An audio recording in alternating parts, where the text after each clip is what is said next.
Bismillahirrahmanirrahim. Assalamualaikum warahmatullahi wabarakatuh. Salam sejahtera untuk kita semua. Jumpa kembali di channel khusus kesehatan, Ngobrol Sehat bersama Profesor Delvi Trimunir. Sahabat sehat sekalian, tentu kita semua mengenal kopi. Dan sebagian besar dari kita mungkin pernah mencicipi dan bahkan ada yang memang suka dan ada yang kecanduan kopi malah gitu. Kita akan membahas mengenai kopi ini khusus bagaimana kiat ya cara meminum kopi ketika kita menjalankan umroh atau haji di tanah suci, karena memang dampaknya dibandingkan di tanah air kita dan di tanah suci berbeda, karena di sana kelembapan udara itu sangat rendah sehingga efek samping kopi itu bisa menjadi kurang baik ya kalau kita minum di sana. Tetapi ada caranya. Sahabat sehat sekalian, kopi ini ternyata pertama kali ditemukan itu di Ethiopia, di Afrika Timur pada abad ke-9 ya, dan itu pun jenis Arabica. Nama penemunya namanya Kaldi ya, penggembala kambing di Ethiopia ya. Dan dia melihat kambing ini kok energik sekali gitu ya. Berbeda dengan kambing lain yang memang tidak memakan makanan tertentu. Ternyata ditengoknya kambing-kambing yang energi ini memakan ada batang kopi rupanya di sana. Muncullah ide si Kaldi ini untuk juga ikut mengonsumsi kopi ini. Inilah asalnya. Asal kata kopi itu dari kata kava gitu, sehingga menjadi populernya menjadi kopi. Ada juga yang jenis Robusta, ya, juga berasal dari Afrika Barat. Nah, tentu bagi kita yang penyuka kopi akan merasakan dampak perbedaan dari yang Robusta dengan Arabica ini. Tetapi kita akan membahas sedikit apa dampaknya kepada kesehatan kita. Dan bagaimana kalau kita minum ketika berada kita di Timur Tengah. Sahabat sehat sekalian, kopi ini mengandung kafein. Ya. Kafein ini juga dapat kita jumpain di dalam coklat atau teh, tetapi konsentrasinya tidak terlalu tinggi. Ada dampaknya yang sangat menyenangkan bagi penyuka kopi ini, gitu ya. Bisa lebih fokus ya, dan lebih waspada ya, dan sebagai stimulan ringan untuk sistem saraf pusat kita, sehingga meningkatkan kinerja mental ya, terutama kewaspadaan, perhatian, konsentrasi. Nah, biasanya kalau bawa mobil malam-malam ya takut ngantuk, minum kopi juga. Dan juga ada mahasiswa ya, pelajar yang takut ngantuk karena besok mau ujian, supaya bisa ngapal sampai larut malam, minum kopi dulu. Tapi ada dampaknya ya kepada kesehatan. Dampak baiknya adalah apa? Kopi ternyata juga bisa menurunkan gula darah. Nah, dan satu lagi, kopi ternyata bisa meningkatkan hormon dopamin. Nah, hormon dopamin ini adalah hormon yang memicu kebahagiaan kita. Dan juga meningkatkan hormon serotonin yang merupakan anti stres. Nah, jadi memang ini efek baiknya dari kopi itu. Nah, kalau kurang baiknya ternyata dia bisa meningkatkan juga kortisol di tubuh kita. Ya, kortisol ini kalau tinggi dia akan mengganggu imunitas kita. Imun kita akan menjadi turun, akibatnya apa? Kita gampang terserang penyakit. Itu dia buruk baiknya kopi ini. Jadi silakan aja gunakan kopinya seperlunya, ya, jangan terlalu banyak. Efek lain apa? Kita akan banyak kencing. Nah, jadi bisa 50% bertambah itu kalau kita minum kopi. Oleh sebab itu apa? Kalau kita minum kopi, minum kita harus lebih banyak dari biasa. Agar kita tidak kekurangan cairan. Nah, ini risikonya. Ada yang bilang 1 gelas kopi, itu air putihnya minimal 2-3 gelas gantinya gitu ya. Baru seimbang dia. Karena kita akan banyak buang air kecil. Nah, bagaimana di Timur Tengah? Gitu ya. Di Arab sendiri orang minum kopi. Gitu ya. kita di sini juga minum kopi. Nah, tubuh kita ini tentu akan sangat sekali dipengaruhi oleh lingkungan, dan terutama itu kelembapan. Kita sudah terbiasa dengan kelembapan yang cukup tinggi.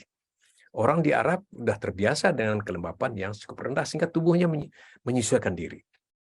Nah, kalau kita minum kopi di sini, tentu air di tubuh kita ini akan bertambah banyak keluar, lebih kurang 50%. Dan dianjurkan banyak minum. Nah, kita tahu kalau kita berada di Timur Tengah ketika umroh atau melaksanakan haji, nah, di sana kita tahu kelembapannya sangat rendah. Artinya udara di sana sangat kering. Akibatnya apa? Ke tubuh kita, penguapan di tubuh kita ini cepat sekali. Sehingga rata-rata ya jumlah cairan yang dikeluarkan itu lebih banyak dibandingkan kalau kita berada di tanah air. Oleh sebab itu, selama berada di Timur Tengah, selama melaksanakan haji atau umrah, kita memang harus banyak minum. Nah, kita tahu kopi kan bertambah banyak mengeluarkan cairan di tubuh. Nah, sebetulnya secara umum, tidak baik kita minum kopi kalau berada di Timur Tengah. Nah, tidak baik. Karena nanti kencing kita akan bertambah banyak keluar, cairan akan banyak keluar, di samping di sana udara kering, ya, berkurang lagi cairan tubuh kita. Secara umum sebetulnya kalau kita yang biasa berada di tempat kelembapan yang cukup tinggi seperti di Indonesia ini, pergi ke Timur Tengah sebaiknya tidak mengonsumsi kopi. Tetapi kadang-kadang memang ada di antara kita yang memang nggak bisa lepas, ya, istilahnya sudah kecanduan kopi, ya gitu ya. Harus minum kopi gitu ya. Nah, memang eh, tidak bisa kita hindarkan dampak buruknya gitu ya. Tetapi tentu bisa kita antisipasi. Kalau kita di tanah air misalnya minum kopi 1 gelas, harus air minimal 2 gelas, 3 gelas ganti kan gitu. Tentu kalau kita minum kopi di Timur Tengah tentu harus lebih lagi gitu. Karena penguapan di sana sangat tinggi. Jadi kita minum lebih dari 3 gelas kalau di sana itu. Nah, satu lagi ya, kortisol ya tentu naik ya. Tetapi untuk kortisol ini ada antisipasinya. Ternyata kortisol di tubuh kita ini kadarnya selalu berubah. Nah, kadang tinggi dia, ada jam-jam tertentu rendah dia. Nah, kalau kita minum kopi di jam-jam di mana kortisol tubuh kita ini tinggi, tentu kena kopi bertambah tinggi lagi. Nah, ini akan mengganggu stabilitas imunitas kita. Ternyata menurut penelitian, kortisol itu pada jam 9 pagi sampai jam 11 ternyata kadarnya paling rendah dibandingkan dengan jam-jam lain. Jadi kalau mau minum kopi itu ya, yang sebaik-baiknya ya kalau mempertimbangkan kortisol, sebaik-baiknya antara jam 9 sampai jam 11. Itu di mana saja, baik di tanah suci maupun di negeri kita. Ya, mengingat kortisol tadi. Nah, bagaimana di luar itu? Ya tetap saja. Artinya begini, kalau di luar jam 9 sampai jam 11 itu, mungkin dosisnya jangan terlalu banyak. Ya, kortisol kita lagi tinggi, ditambah lagi minum kopi, makin naik dia. Gitu. Jadi sebaiknya dosisnya jangan terlalu banyak, dan kalau memungkinkan minum kopinya ketika jam 9 sampai jam 11.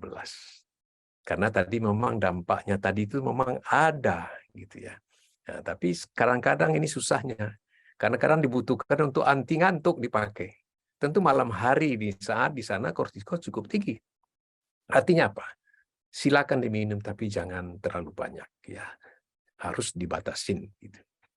Dan jangan lupa 1 gelas kopi itu harus dibarengi dengan 2-3 gelas air supaya cairan di tubuh kita ini akan tetap seimbang. Kalau kita kekurangan cairan, akibatnya apa? Akan terjadi gangguan keseimbangan cairan, ya, elektrolit akan banyak keluar. Nah, ini akan mengganggu kesehatan lebih parah lagi. Oleh sebab itu, silakan diminum kopi, silakan nikmati kopi, tetapi cairan yang keluar harus diimbangi. Minumnya harus banyak, ya. Dan kalau mungkin itu dikonsumsi jam 9 sampai jam 11. Nah, khusus di tanah suci ketika umroh dan haji, jangan terlalu banyak tetap. Karena memang tanpa kopi pun kita harus minum banyak. Apalagi dengan kopi, tentu harus lebih banyak lagi. Nah, itulah dia. Dan kalau mungkin ya diminum jam 9 sampai jam 11. Mudah-mudahan ini bermanfaat bagi kita semua, khususnya sahabat sehat yang memang suka atau apalagi pencandu kopi. Silakan dinikmati kopinya, tetapi jangan berlebihan, dan jam yang paling bagus itu adalah jam 9 sampai jam 11 pagi. Mudah-mudahan bermanfaat. Demikian saja yang dapat kami sampaikan. Wabillahi taufiq wal hidayah. Wassalamualaikum warahmatullahi wabarakatuh.